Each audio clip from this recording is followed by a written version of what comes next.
झारखंड विधानसभा चुनाव के लिए 81 सीटों पर 2 चरणों में मतदान होंगे। पहले चरण के लिए 13 नवंबर और दूसरे चरण के लिए 20 नवंबर को वोटिंग होगी। अपनी अपनी जीत के लिए सभी पार्टियों ने एक से बढ़कर एक योद्धाओं को मैदान में उतारा है।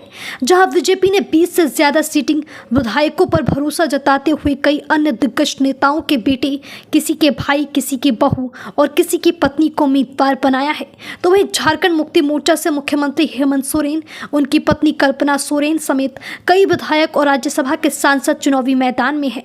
All Jharkhand students union party के सुप्रीमो सुदेश कुमार महतो की प्रतिष्ठा भी सिल्ले विधानसभा सीट से दांव पर लगी है।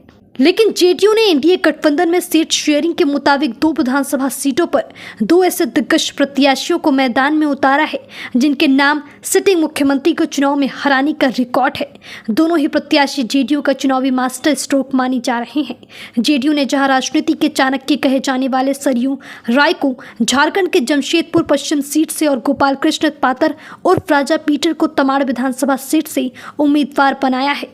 झारखंड के तमाड़ विधानसभा सीट से जदयू के प्रत्याशी गोपाल कृष्ण पातर उर्फ राजा पीटर उस वक्त चर्चा में आए थे जब उन्होंने साल 2009 में हुए उपचुनाव के दौरान तत्कालीन मुख्यमंत्री शिबू सोरेन, जो झारखंड मुक्ति मोर्चा के सुप्रीमो हैं, उनके खिलाफ बतौर निर्दलीय मैदान में उतरकर उन्हें चुनाव हरा दिया था। इसके बाद तत्कालीन मुख्यमंत्री शिबू सोरेन को अपनी कुर्सी गंवानी पड़ी थी। रातों रात गोपाल कृष्ण पातर उर्फ राजा पीटर पूरे देश में चर्चा का विषय बन गए थे। साल 2010 में उन्हें मद्यनिषेध मंत्री भी बनाया गया। राजा पीटर पर तमाड़ के पूर्व विधायक और पूर्व मंत्री रमेश सिंह मुंडा की हत्या की साजिश रचने का भी आरोप लगा था।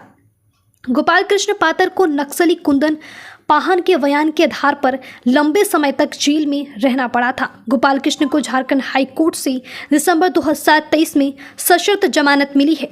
उन्होंने लगभग 6 साल जेल काटी है और उसके बाद जमानत पर बाहर आए हैं।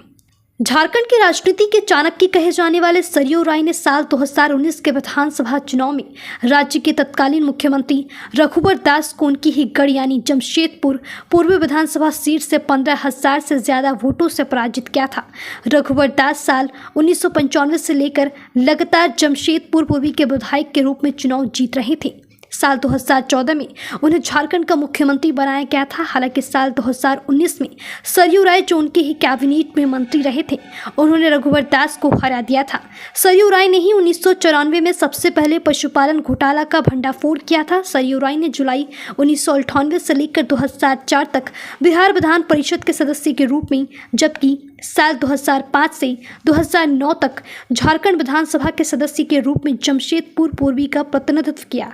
हालांकि साल 2009 में हुए विधानसभा चुनाव में उन्हें हार का सामना करना पड़ा था। 2014 से और 2019 में उन्हें जीत मिली और वह विधानसभा पहुंचे। अब एक बार फिर से सरयू राय जमशेदपुर पश्चिम से जदयू के उम्मीदवार के रूप में मैदान में उतरे हैं।